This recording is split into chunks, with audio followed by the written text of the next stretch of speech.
Disorderly intoxication or disorderly conduct, they're basically the same thing. And it's a bogus charge.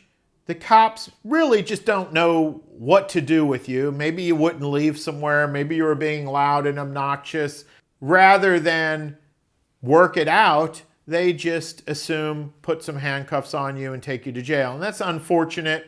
But the good news is we can fix these cases. We can get these things dismissed. Now, the most common way that we get something like this dismissed is when you look at this statute, which it's super boring, so I don't think you really want to look at it.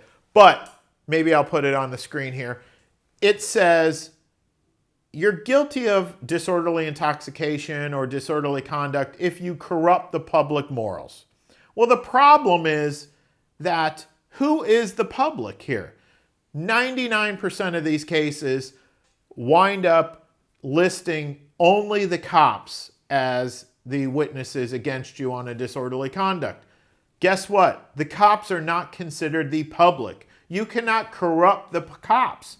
You have to prove this case, the prosecutors must show up with some witnesses from the bar, from the restaurant, from the resort, hotel. There must be some witnesses that saw you corrupting the public morals.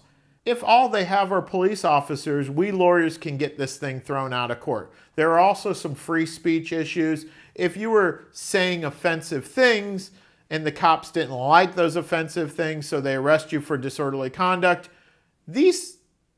some speech, even though it's offensive, may be protected by the First Amendment. After all, the First Amendment is really there to protect offensive speech. If there was no offensive speech, we wouldn't need a First Amendment.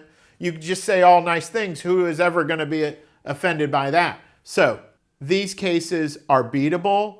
We can get them dismissed. They're a little more top heavy and legal heavy than they might look. You don't want something like this on your record. People see a background check of you and you've got a disorderly conduct and it just screams drama, problems.